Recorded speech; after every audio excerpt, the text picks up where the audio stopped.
Hello, this is Orthotomeo, hitting the mark with the biblical text, and I am Dr. S.W. Kibler, your undaunted guide into the biblical text where truth lives. Wow, I hope this has so far been an interesting and educational look at the biblical text of Genesis and the biblical account of creation. Thus far, we have covered day 1, 2, 3, and 4. In this session, we are going to look at day 5 and the beginning of day 6 of the biblical creation account. So, let's look at Genesis 1:20 through 25. And God said, "Let the waters swarm with swarms of living creatures, and let birds fly above the earth across the expanse of heavens." So God created the great sea creatures and every living creature that moves, with which the waters swarm, according to their kinds, and every winged bird according to its kind. And God saw that it was good. And God blessed them and said, "Be fruitful and multiply, and fill the waters and the seas, and let birds multiply on the earth." And there was evening and there was morning, the 5th day. And God said, "Let the earth bring forth living creatures according to their kinds, livestock and creeping things and beasts of the earth according to their kinds." And it was so. And God made the beasts of the earth according to their kinds, and the livestock according to their kinds, and everything that creeps on the ground according to its kind. God saw that it was good. All right, so we have talked about the fact that according to the biblical account, the biblical text account, that plant life did not evolve from life forms in the water. That plant life pre-existed the life forms in water. We have been through that. And we need to remember that there is no evidence of spontaneous generation. That is, life, neither plant life or animal life spontaneously erupted upon planet Earth. It's a theory, but I need to remind you that the biblical account is a theory as well. Neither can be proved by science and empirical evidence. Neither biblical creation account nor the spontaneous generation can be proved or disproved by science.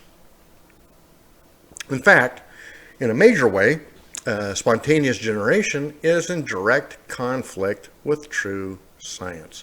What I want to talk about right now is called biogenesis. Biogenesis, it refers to a scientific theory. They call it a theory. I think it's more than a theory or hypothesis, and I'll maybe touch on that later.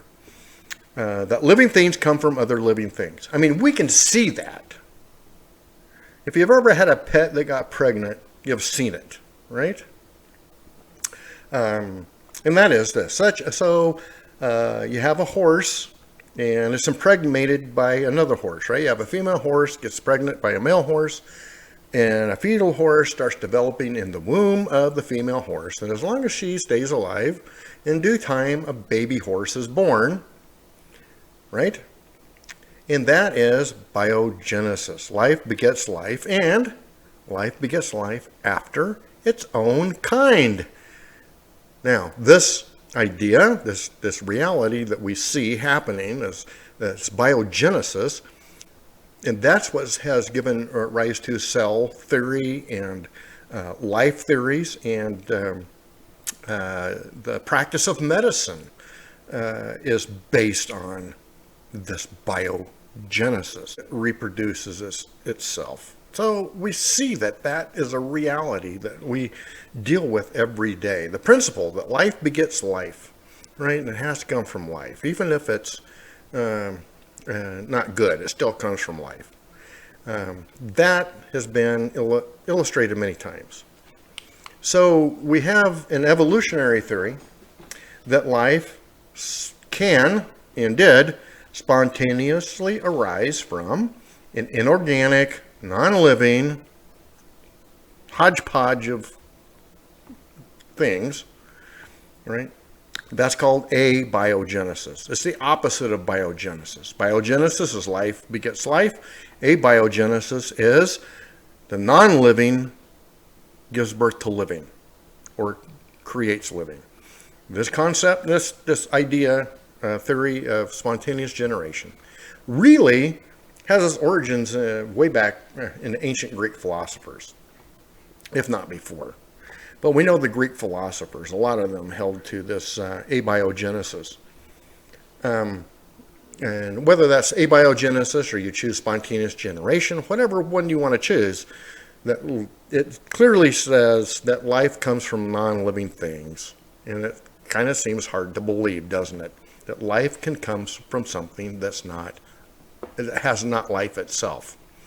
Even Aristotle, and I use Aristotle in logic, in examples, and in rationalizing things myself. Now, I'm not saying that he wasn't intelligent. What I'm saying is Aristotle believed that living organisms could generate other things. I don't agree with him on that. But at his time, that's what his thought process was, and he gave examples of what he could observe, right? Flies arising from decaying flesh. I've seen that. But I know different.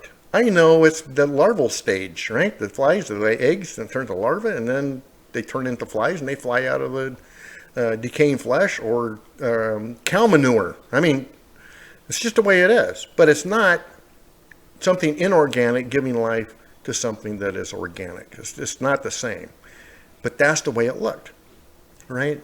And you can see that there's dew on plants, and then there's aphids underneath the leaves. Well, the aphids didn't come from the dew, but they thought that that's what happened. And you can see there's a lot of other things, that like crocodiles who go lay their eggs in rotted logs and so forth. And then out of the rotted log comes little baby alligators or crocodiles. Well, the log that was dead did not give birth to crocodiles, but that was what it was observed as, right? That's just a lot of just bizarre ideas. And for centuries, people, that's what they believed, right? They observed it, and that's what they saw, because that's all they could observe. They were just looking at what was around them, right? Just their natural experience. And those that didn't have a grounding in the biblical text, right, they assumed a spontaneous generation. That's what they kind of think. Oh, look, that's bringing forth these creatures, And I was thinking about that, and it's still much the same here in southern Arizona. That there are certain times of the year, like during the monsoon, and we're still hoping we get a good one this year. All of a sudden, if there's a good monsoon and there's a good substantial rain, all of a sudden, toads start popping out of the ground. Well, based on observation, the rain must have caused the toads. Well, if you want to observe it that way, then that would be your reality. But we know better. We know that those toads had burrowed and had gone through their semi-hibernation during the winter. And they're waiting for that moisture. And the moisture is what triggers them to come back out. It didn't give them life. It didn't cause them to exist. It did cause them to leave their burrows, but it didn't create them. So it's not really spontaneous generation. But that's an example, right? And also, I know, we've had some really heavy rains, monsoons, that caused floods. And not just the floods down the wash, but would cause water to flow over flat areas. And in the desert, there's a lot of flat areas. And I have noticed over the years that when there's one of these floods, there might be 4 or 5 inches of water, that 6 inches is flowing, covering wide areas. And even in my own place here, that the next spring, there are different plants, different weeds. They weren't there before, but now they are. Where did they come from? Well, they were carried down by the water. The seed was carried down by the water.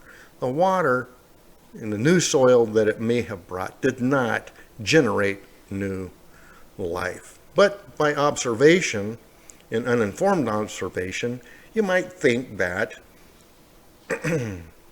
one thing brought about the other. But it wasn't. It was just a vehicle of transportation for the seeds.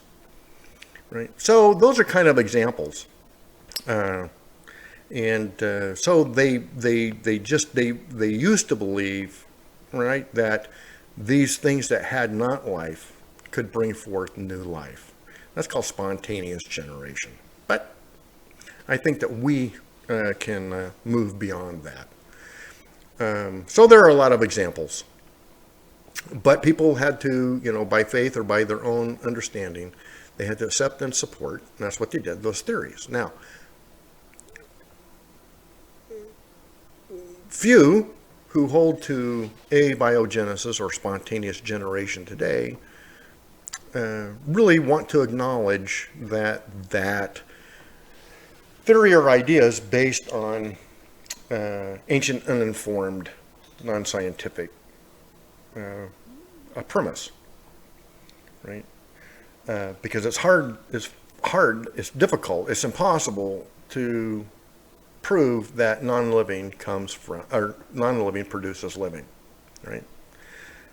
Death does not bring forth life in this natural world. It just doesn't happen. It's life results from life, and we have seen that in our own experience, right? So that's abiogenesis. Now, I'm not teaching Christian church tradition. Okay, I don't and I won't. I only concentrate on what the biblical text says on its own. Abiogenesis is not consistent with biblical text of creation. Doesn't fit. It's also inconsistent with biogenesis, which we have seen in our own experience. Life begets similar life. It is replicable. You can reproduce that. You can see that happening, biogenesis. But it's after their own type. A horse does not produce a monkey, a fish does not produce a cow, and an ape does not produce a human. Now, those who want to believe that non-life begets life, or that one type of life begets another completely different form of life, regardless of how long it might take, you have to ignore empirical scientific data that surrounds us.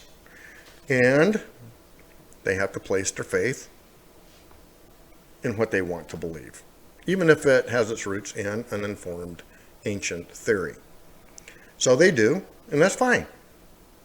Often they do that. But it's because they don't want to acknowledge the possibility of an intelligent designer, the Creator God. And much of this is just a rebellion against the Creator God.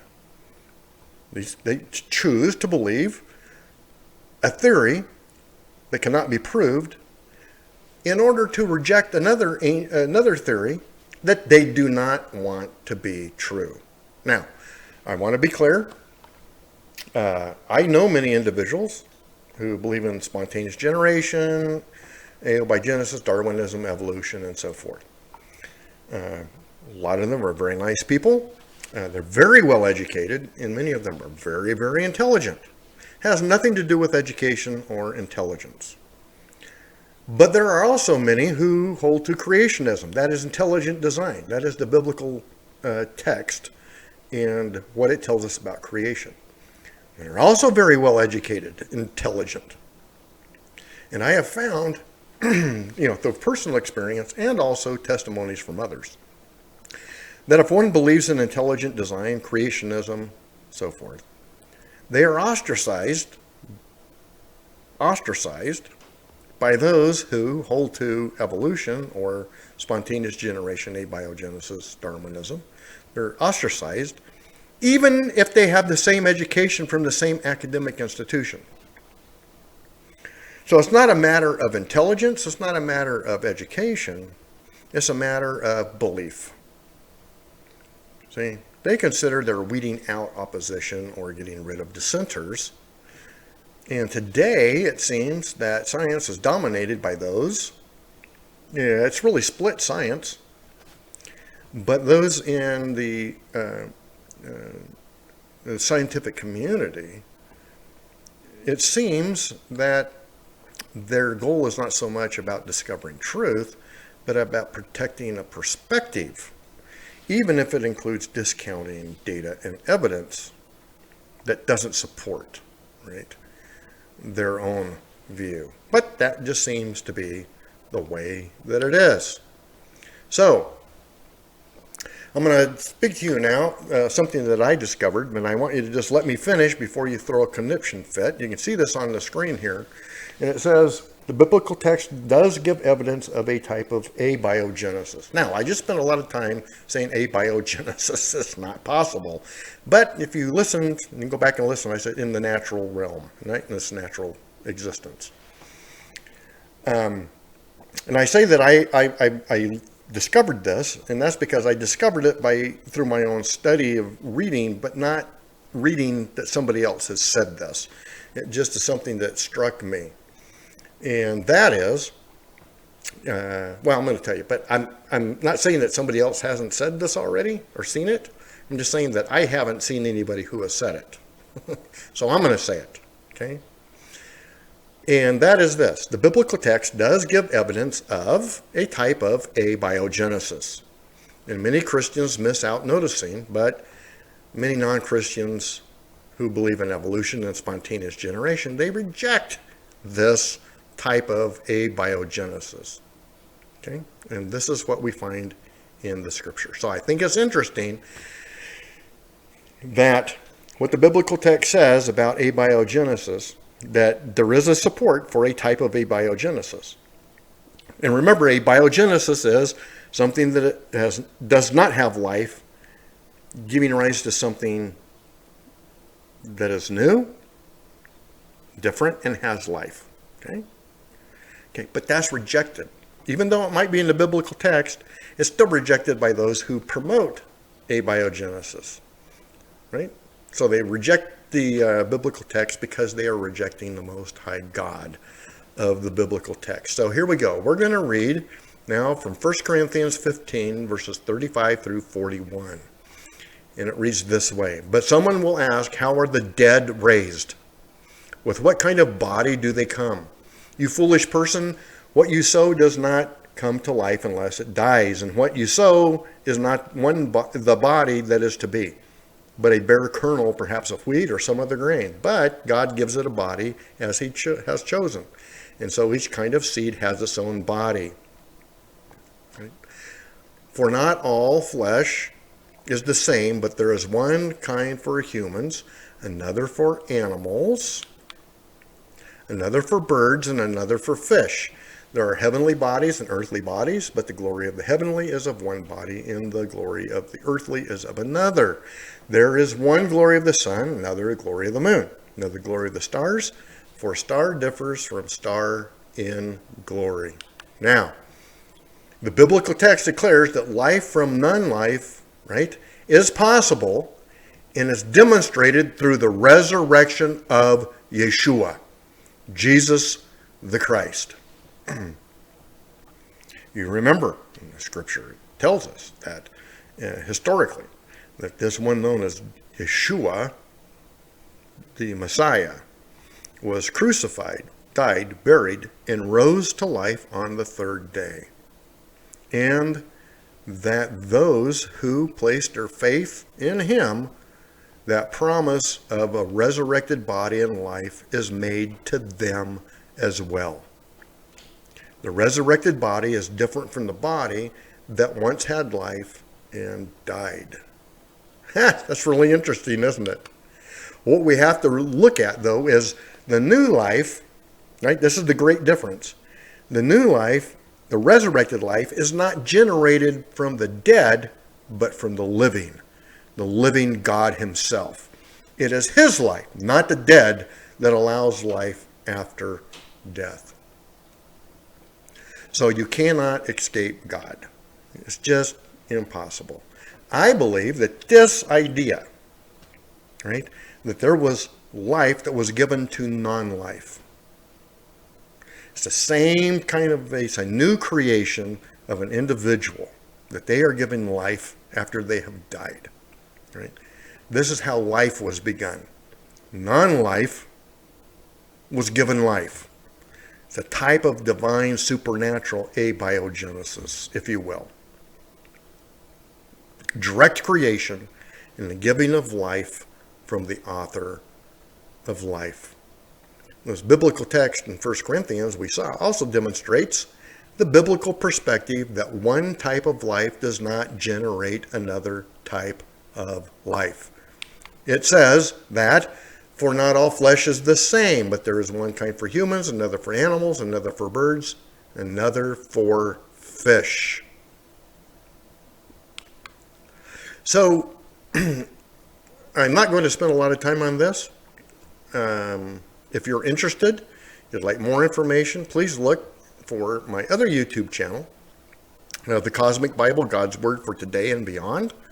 I have an interview with Dr. Rick Oliver. Dr. Rick Oliver, he has a PhD in evolutionary biology. He used to believe in the evolutionary theory, but the evidence that he saw in his own studies and experiences brought him to the point that he could not deny the evidence actually fit with the biblical text of the creation and not the evolutionary model. So he became a Christian, and he's a very interesting and intelligent individual.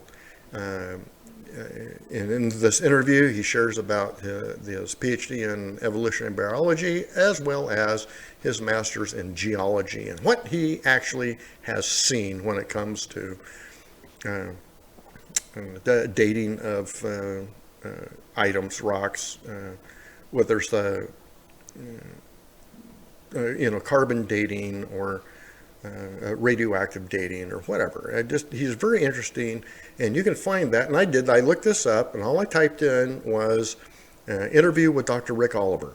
And by golly, the interview came right up at the top of the search. So you can find it there. It's on the Cosmic Bible. It's on YouTube.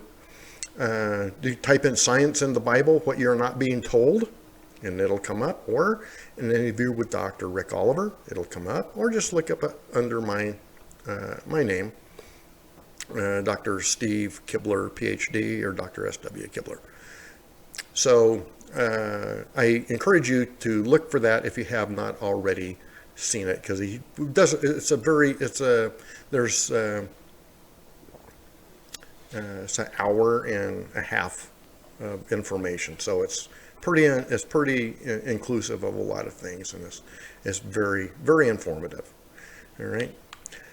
So what we've looked at so far is now where we are today is we've gone through the first 5 days and part of the 6th day of creation. According to the biblical text, everything now is ready for the next act of creation, right?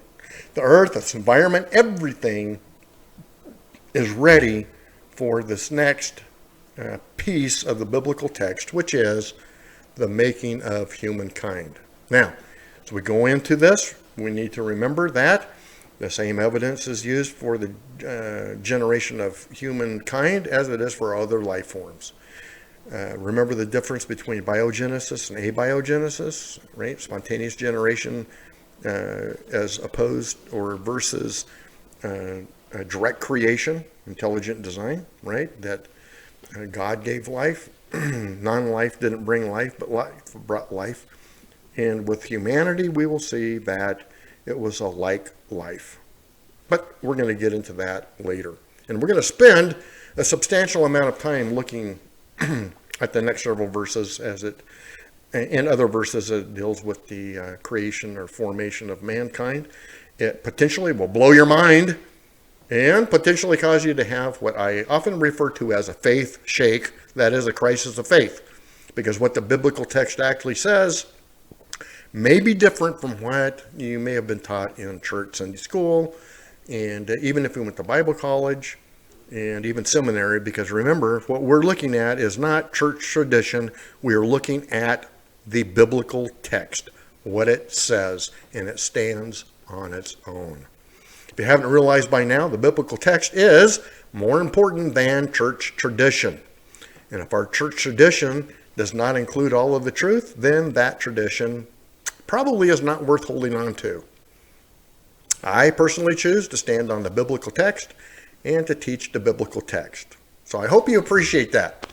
You don't have to agree with me, but at least study to see what I am teaching. And then you can decide whether it's correct or not, right? But you at least owe that to yourself, right? Don't just disagree, and don't just agree, but do your own study and your own research, okay? So I just want to thank you for joining me today on Orthotomeo, hitting the mark with the biblical text. And remember, know the truth, stand on the truth, and speak the truth. I'm just wishing you a good week, and God bless you.